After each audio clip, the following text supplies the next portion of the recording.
बघा, आपण संश्लेषक भागाकार पद्धत वापरणार आहोत. संश्लेषक भागाकार पद्धत करताना सर्वप्रथम जो आपला भाज्य आहे तो प्रमाणित रूपात आहे का ते पाहायचं आहे, आणि नसेल तर करून घ्यायचं आणि मग त्याचं सहगुणक रूप लिहायचं असतं. आता या ठिकाणी 2m वर्ग वजा 3m अधिक 10 ही बहुपदी प्रमाण रूपात आहे, म्हणून त्याचं सहगुणक रूप 2 ऋण 3 10. आता जो भाजक आहे m वजा 5, त्यामध्ये वजा 5ची विरुद्ध संख्या 5 घ्यायची आणि मग जे सहगुणक दिलेले आहेत ते ओळीनं मांडून घ्यायचे. 2 ऋण 3 10. एक उभी रेष आणि एक आडवी रेष मांडायची, म्हणजे या पद्धतीनं त्याची मांडणी करून घ्यायची आणि उभ्या रेषेच्या पलीकडे लिहायचे 5. 2 लिहिले, 2 पंचे 10, 10तून 3 गेले 7, 7 5 35 आणि 35 आणि 10 45. आणि हे जो शेवटचा जो सहगुणक असतो त्याला चौकट करायची, कारण ती असती आपल्या भागाकाराची बाकी, आणि म्हणून या ठिकाणी 45 आहे बाकी.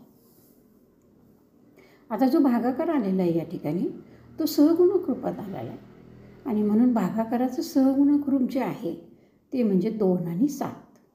सहगुणक या ठिकाणी 2 आहेत, आणि म्हणून जो भागाकार आपण घातांक रूपात लिहिणार आहोत त्याची कोटी येते 1, आणि म्हणून भागाकाराला आपला 2m अधिक 7 आणि बाकी 45. पुढचं उदाहरण, आणि या ठिकाणी आपण भाज्याचं सहगुणक रूप लिहू. भाज्य इथं प्रमाणित रूपात आहे, आणि म्हणून सहगुणकाने 1 2 3 4 5. बघा, या ठिकाणी कोटी 4 आहे, आणि म्हणून सहगुणकाने 5.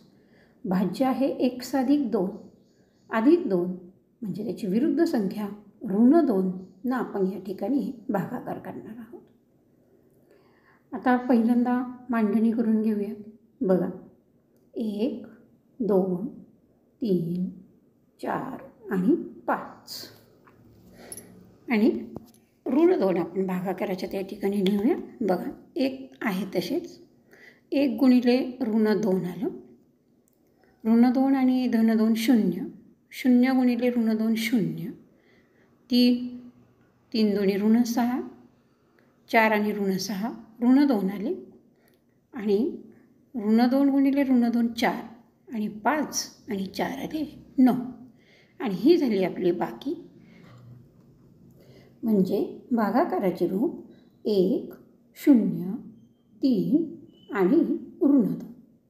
सहगुणक 4 आहेत, आणि म्हणून कोटी येणार 3, आणि मग आलं 1x चा तिसरा घात अधिक 0x वर्ग अधिक 3x वजा 2. आता 0x वर्गचं पद आपण नाही मांडलं तरी चालतं, म्हणजे आलं x चा तिसरा घात अधिक 3x वजा 2, आणि बाकी आली 9.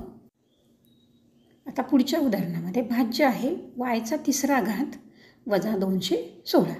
आता याचा अगोदर आपण प्रमाणित रूप लिहूयात, म्हणजे y चा तिसरा घात, त्यानंतर दुसऱ्या घाताचं पद नाही आहे त्या ठिकाणी, म्हणून आपण लिहिणार y चा तिसरा घात अधिक 0y वर्ग अधिक 0y वजा 216,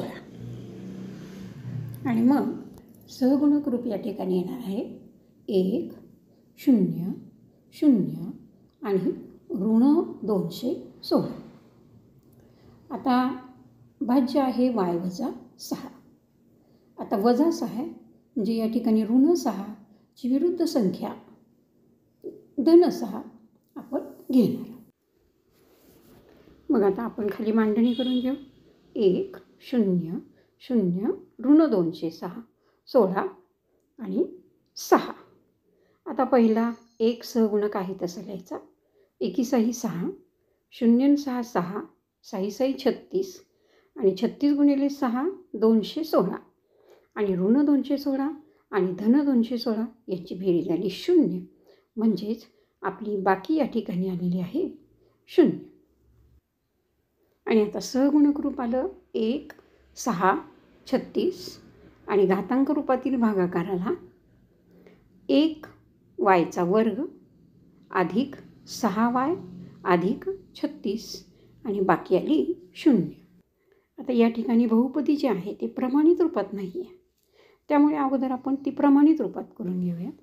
मग ती येणार आहे 2x चौथा घात अधिक 3x तिसरा घात वजा 2x वर्ग अधिक 4x अधिक 0.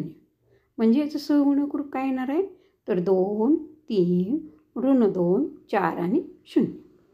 आता भाजक जो आहे तो आहे या ठिकाणी x अधिक 3. मग आता धन 3 आहे, त्यामुळे धन 3ची विरुद्ध संख्या ऋण 3 ही आपण या ठिकाणी घेणार आहोत. मग आता आपण अगोदर मांडणी करून घेऊ. सहगुणक 2, 3, ऋण 2, 4 आणि 0. आणि डाव्या बाजूला लिहिणार आहोत ऋण 3. बघा आता काय येणार आहे, पहिला अंक 2 आहे तसाच लिहायचा. 2 गुणिले 3, 2 गुणिले ऋण 3, ऋण 6 येणार. 3 आणि ऋण 6, ऋण 3. ऋण 3 गुणिले ऋण 3 9, 9 आणि ऋण 2 आले 7, 7 त्रिक ऋण 21 आणि ऋण 21 आणि 4 यांचं उत्तर आलं ऋण 17. मग ऋण 17 गुणिले ऋण 3 आले धन 51 आणि 0 आणि 51 यांची बेरीज आली या ठिकाणी 51. म्हणजेच आपली बाकी काय आली या ठिकाणी तर 51. म्हणजेच भागाकाराचं सहगुणक रूप आलं 2, ऋण 3, 7 आणि ऋण 17. म्हणजे सहगुणक किती आहेत या ठिकाणी 4 आहेत.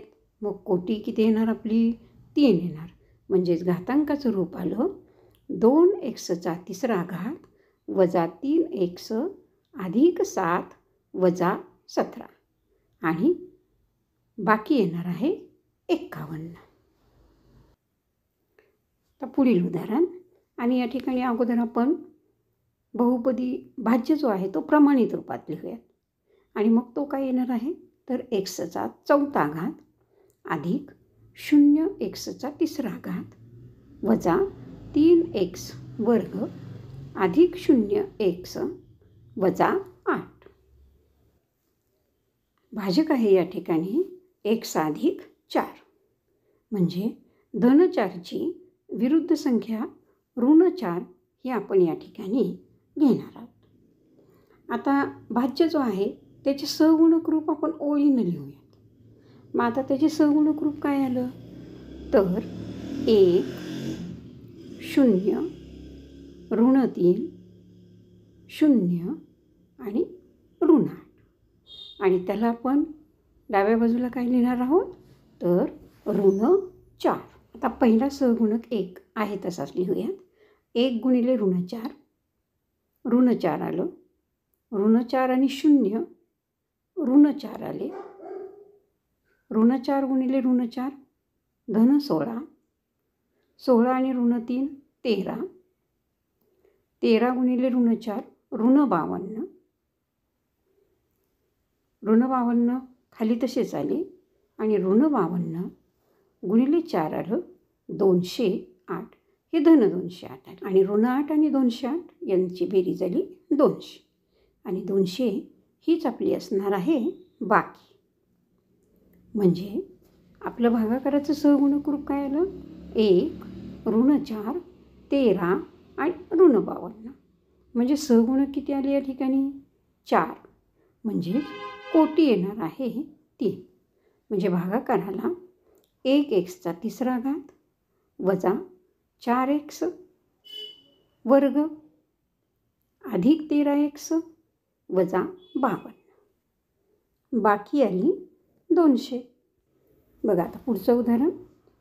या ठिकाणी भाज्य आहे आपला y तिसरा घात वजा 3y वर्ग अधिक 5y वजा 1.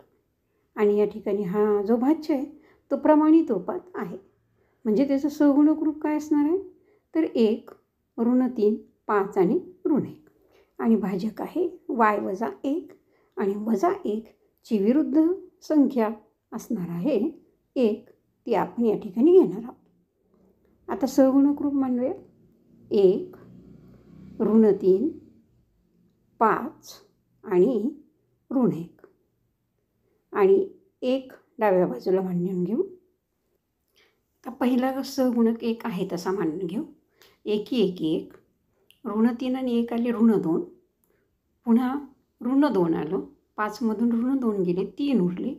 3 1 3 आणि 3 आणि ऋण 1 यांची बेरीज झाली 2, की जी आपली असणार आहे बाकी.